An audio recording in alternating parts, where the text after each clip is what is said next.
buckle up for safety as I give you a day in the life of facilities maintenance.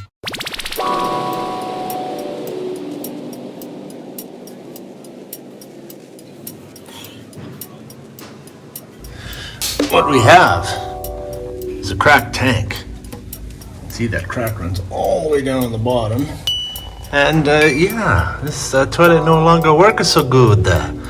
So, today, we are going to replace a toilet. Well, there's nothing too complicated or technical about replacing a toilet. But hey, I'm gonna show you how I do it anyway. Because I've done a few of them, and if you've never done one before, there are a few good things to know.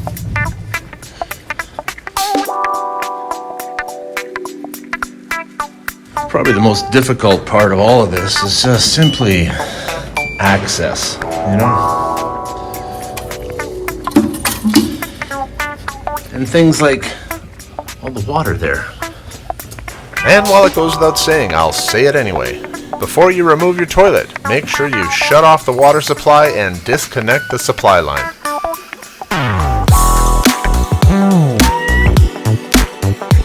So before I dislodge this toilet, I may need to cut around the base to cut any silicone sealant that may be down there.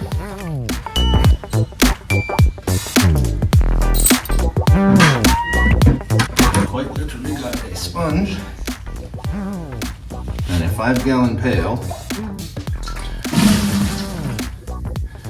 I'm going to use this to draw as much of the water as I can practically remove from here.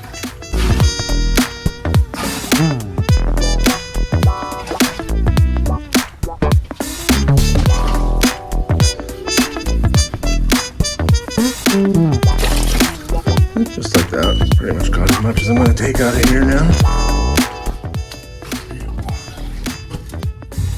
Looks like the toilet's loose already. I won't have to do any cutting around the base.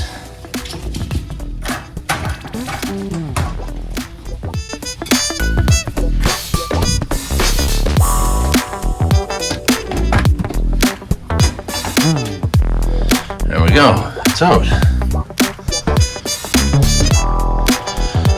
On a dolly. No muss, no fuss.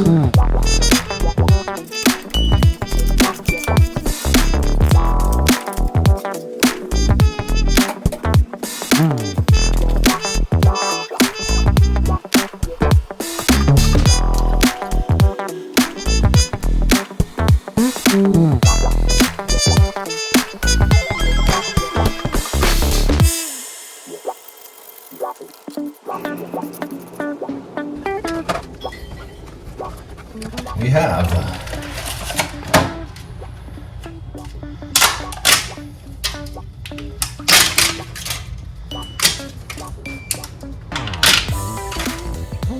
one fancy new wax seal. Ta-da!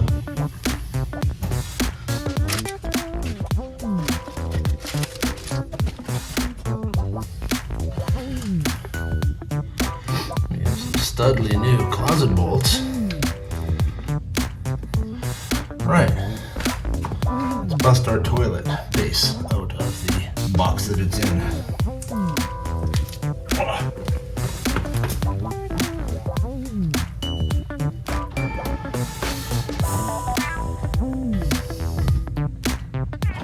Oh, gross.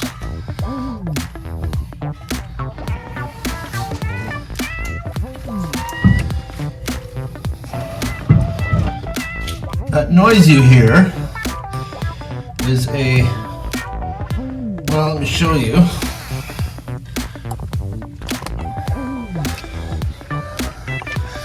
It's a sanitary napkin and whatnot disposal unit.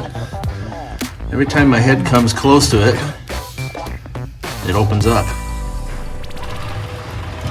Right by my head. Yep.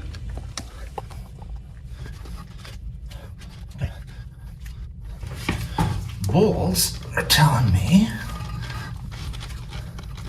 we're in the right place. gonna get them started like this.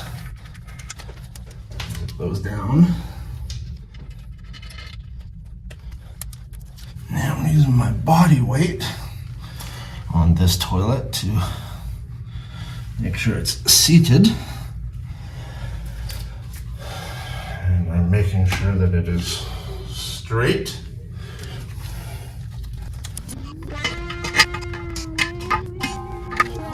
Tighten it down with my 1/2-inch wrench.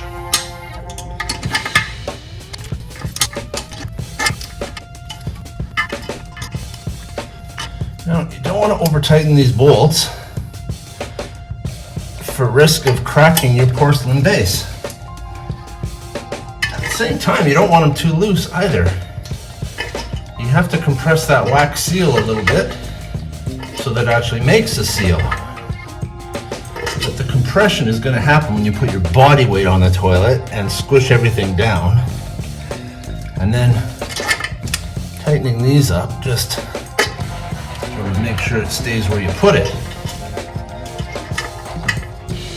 But the next step to make sure everything stays where I put it is to apply sealant around the base of the toilet. Not all the way around, you'll leave a small gap, maybe 5 or 6 inches in the back, so that if it does leak, you'll see it because water will come out the back. But sealing it around the base of the toilet does a couple of things. Cleanliness for one, doesn't allow bacteria and whatnot to get underneath the toilet so much. But it also keeps the toilet, it almost glues it to the floor. It just keeps it from moving. It won't move until you want it to move when you remove it. While ideally, clear silicone is what I would use. I don't have any on hand. What I do have though is a full tube of gray sealant, and while I wouldn't use that if this were going to be a permanent installation, I'm going to use it now because it will do the job I need it to do, and we will be replacing this flooring possibly within the next year. So this toilet is coming back out anyway. So I'm going to use gray sealant as opposed to clear. I'm actually happy to use this because I bought it for another project. Ouch. The floor is hard. It's not hurt. Anyway, as I was saying, I bought this for another project and was kind of anticipating not being able to use it. And then it would just kind of go sit on the shelf until it hardened up and it was useless. So I'm actually pleased to be able to use it in this application here.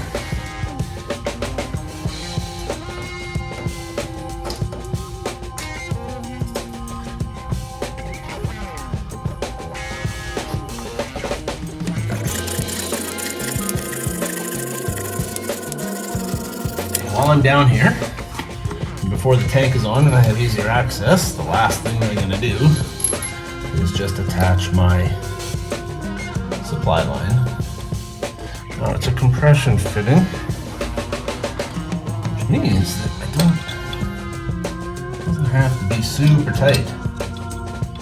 Just tight enough for the little O-ring washer in there to make contact. And then snug it up just a little bit. It's another reason why I like using little short wrenches for jobs like this, because then there's less danger of over tightening. The other thing too that you need to be careful with, as you've seen possibly in previous videos, is this piping that we have, this CPVC piping. It is deadly. And I'm gonna see where this tank landmarks, but I have a 12-inch supply line, and while it is long enough, what I don't want, here, let me angle the camera differently so you can see what I'm talking about.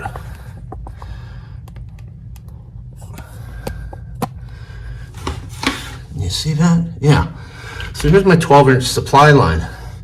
I don't want the tank pressing down on that, because you see what that does there to that fitting. I don't want any pressure on that. So I might actually have to get a longer supply line so I can put a loop into it, which will take the pressure off of that. I'll know once I have the tank on here, then we'll see. And I can bring the tank in now because the toilet base is down, it's sealed, and the tank is ready to go on the top. So there's my bucket of water with the sponge in it. There's our old toilet. The new toilet came out of there. Our new tank is in there. So let's bust that out of the box.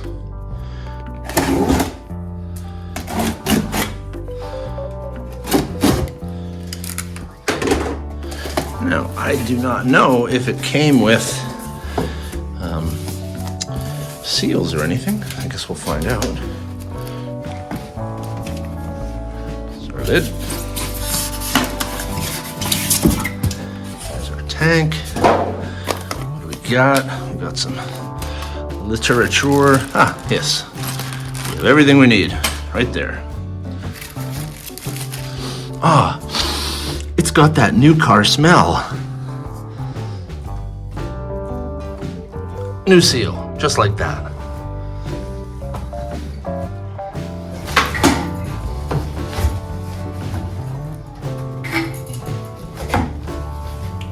You can see how this mates with that rubber seal. So let me go set this in place. So, now what I've got are some tank bolts, rubber washer, metal washer. So what's gonna go on here first is the metal washer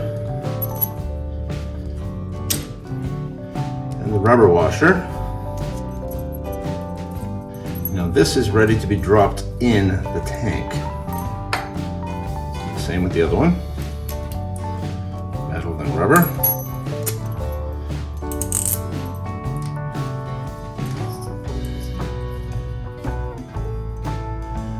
That, like that. Now let's go drop these into the tank. The tank is just sitting on the toilet on top of that seal down there. Oh, there goes R2D2.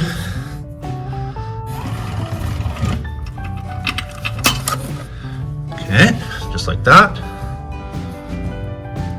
And from here it's simply a matter of slipping a brass nut and washer onto the back side. Now you gotta reach around and hold one end. Hold the bolt with your arm, your hand, your fingertips. There it is, fingertips. They do this. So finger tight. Now I gotta maneuver around R2D2 on the other side. Let's get this one in.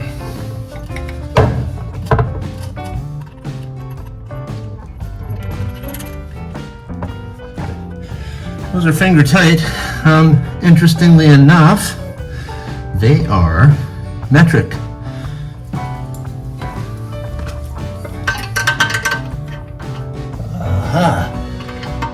You are 12 millimeter.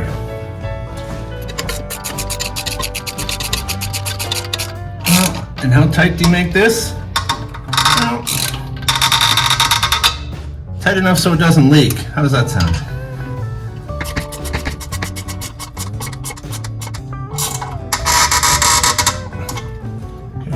With that, we are on straight. Our rubber tank washer is compressed nicely, and the tank, it is solid. Okay, some other good news. I was able to find in my inventory a 16-inch toilet tank hose. Therefore, I'm going to remove this 12-inch and put on the 16. And again, the only reason why I'm doing this is because we have the devil's pipe coming out of the wall, CPVC. It's highly brittle, especially with as it ages. Horrible stuff. And yeah, you just have to be so careful with it.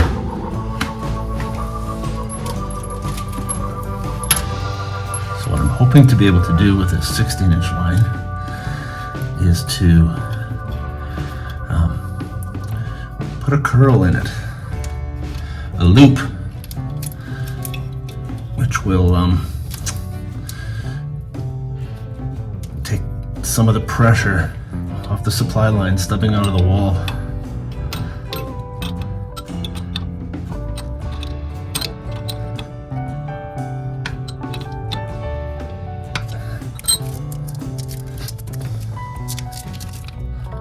Like that.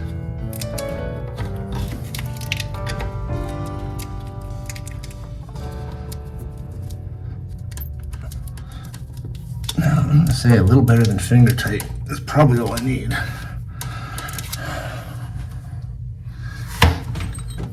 Let's turn on the water and find out.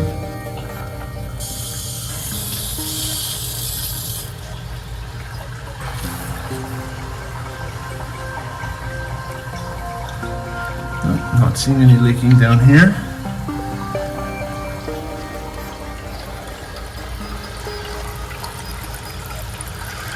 Our tank is filling for the first time. Let's do a test flush, shall we?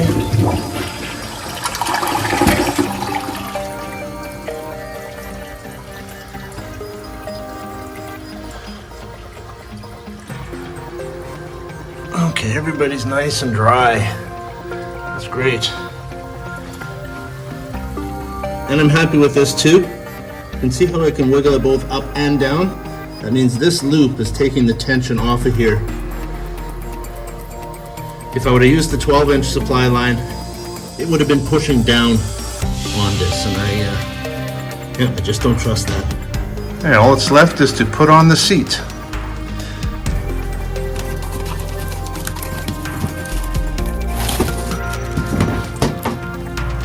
Oh, that's real nice. Looks comfy.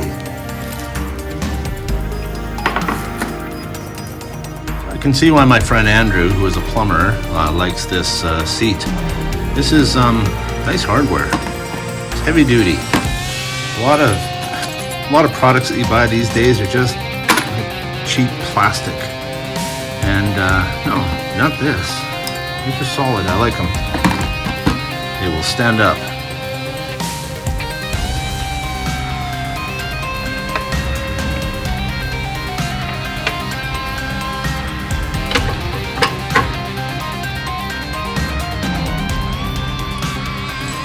Stainless steel hardware. So you've seen my the bolts that went into the back of the seat. They're dropped down through the base of the toilet. Under that, it's going to be a flat washer and a lock washer, and then in that order. Makes sense if you think about it.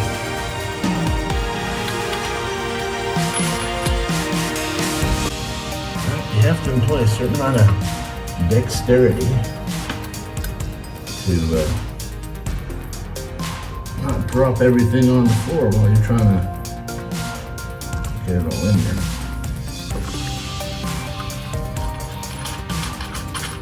A success!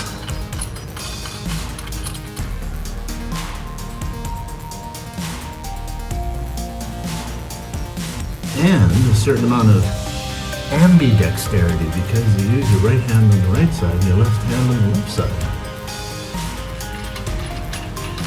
Success once again.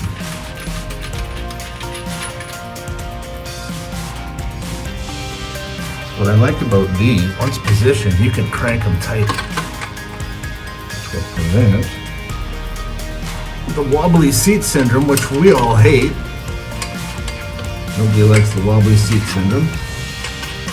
We've all been there. Nobody likes it.